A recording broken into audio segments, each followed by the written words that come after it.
I was in the middle of explaining my point when he cut me off. Not quietly, loud enough that everyone heard it. The words didn't trail off, they stopped abruptly, like something had been taken from me mid-air. No one reacted. Not him, not the room. Every eye stayed exactly where it was, on me, waiting. I could feel it before I looked up, that pressure people create without saying a word, when they expect you to fix the moment. I didn't. I stayed still.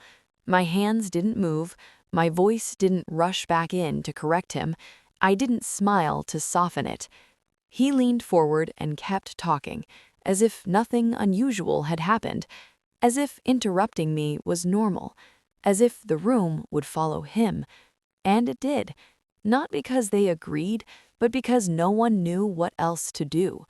I watched people lower their eyes to their notebooks. Someone adjusted their chair, another person nodded, a second too late. The silence stretched. Not awkward yet, just long enough to be noticed. I knew what they were expecting. They expected me to interrupt back, to defend my point, to explain myself again. I didn't. I looked at the screen at the front of the room instead. No one spoke. That was the strangest part. The interruption had already passed, yet the moment hadn't reset. It just lingered. I could feel people avoiding each other's eyes, the way they do when something uncomfortable happens and no one wants to claim it. Someone flipped a page in their notebook. Another person picked up their pen and put it back down again without writing anything. I stayed quiet. Not rigid, not tense, just still enough to let the moment breathe. He kept talking, but his words didn't land the way they had before. There were pauses where there hadn't been any earlier, small ones, easy to miss unless you were listening for them. I was. I noticed how he stopped leaning forward, how his voice lowered slightly at the end of sentences.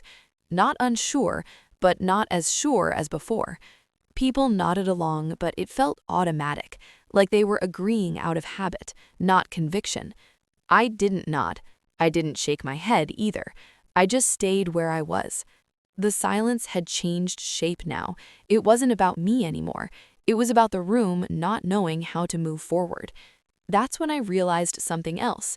Everyone was waiting for the moment to end, but no one knew who was supposed to end it. I could feel it shifting toward him. Not openly. The silence didn't last forever. It just lasted long enough for people to start filling it with their own explanations. I could feel it happening without anyone saying a word. The way someone leaned back in their chair, arms crossing slowly. The way another person tilted their head, as if trying to understand something that wasn't being explained. They weren't looking at me anymore. They were looking past me. That was the first sign. I recognized it because I'd seen it before, the moment people decide they already know what's going on. Someone tapped their pen against the table, softly at first. Another person glanced at the clock on the wall, then back at their notes. I stayed quiet, not distant, not checked out, fully present. But in their minds, the story had already changed. I could almost hear the conclusions forming. She must not be prepared. She must have lost her train of thought. She doesn't know how to respond. They didn't say it. They didn't have to. Their body language said it for them.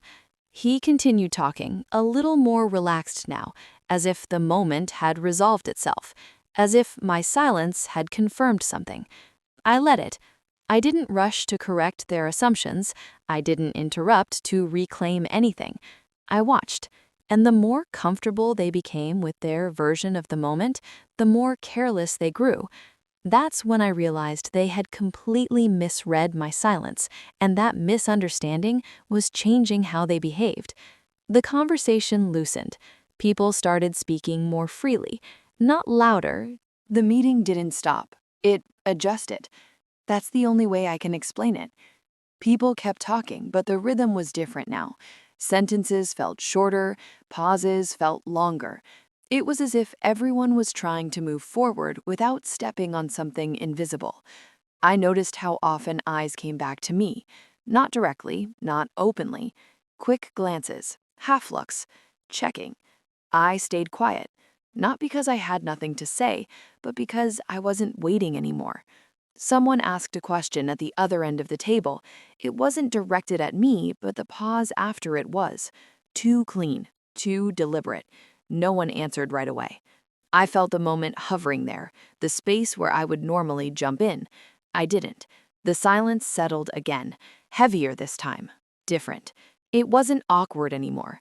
It felt deliberate. I shifted slightly in my chair, not enough to draw attention, just enough to signal presence.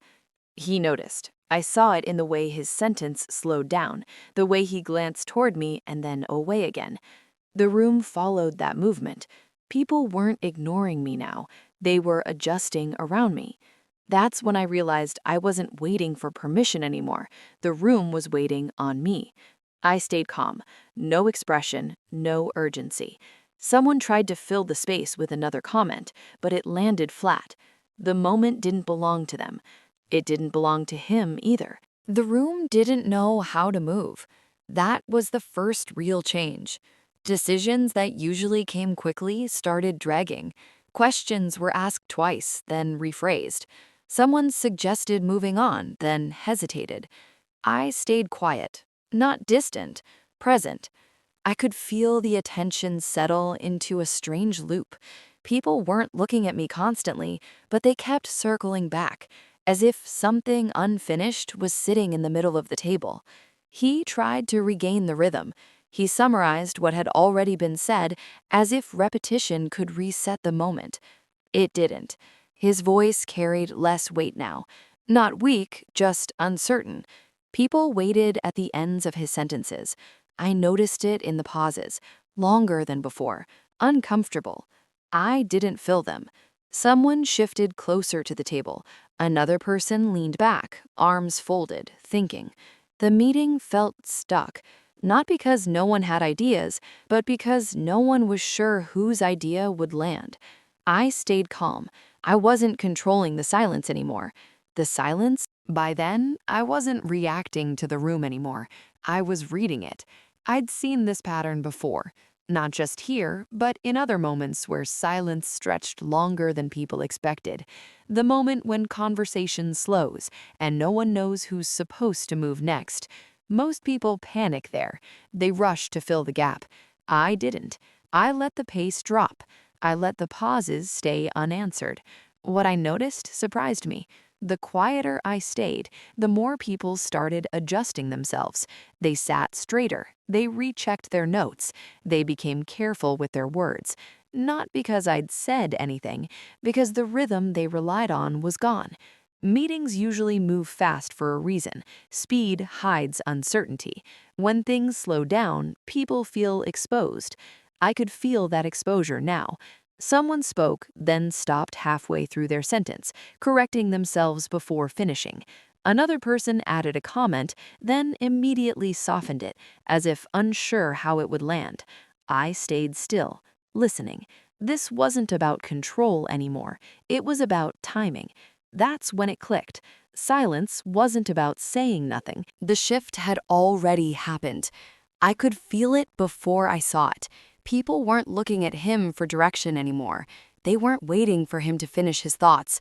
They were waiting for me. Not openly, not dramatically, but in that quiet way people do when they sense the center of a moment has moved. He spoke again, but this time his words felt like placeholders, sentences that existed only to keep the meeting going. No one interrupted him. No one nodded right away either. I noticed how often eyes returned to me, then away, then back again, as if people were checking whether it was finally time.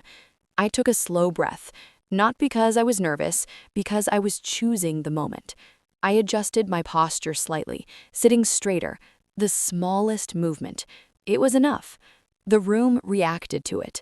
Conversations stopped halfway. A pen froze above paper. Someone shifted forward in their chair. The silence sharpened. I could feel it pulling everything toward a single point. Me. He noticed it too. I saw the change in his face, subtle but real. I spoke. Not loudly, not quickly. Just enough for the room to hear me without leaning in. "I think we're skipping a step," I said. No explanation, no defense. I glanced at the screen, then back at the table. "There's a detail we haven't addressed yet." That was all. The room didn't react the way I expected. No surprise, no challenge, just stillness. People looked back at the screen, then at each other. Someone nodded slowly, as if something had finally clicked into place. He didn't interrupt me this time. He didn't rush to fill the space. He waited. I added one more sentence, short, precise, and stopped. No follow-up, no justification. The silence returned, but it felt different now. Settled.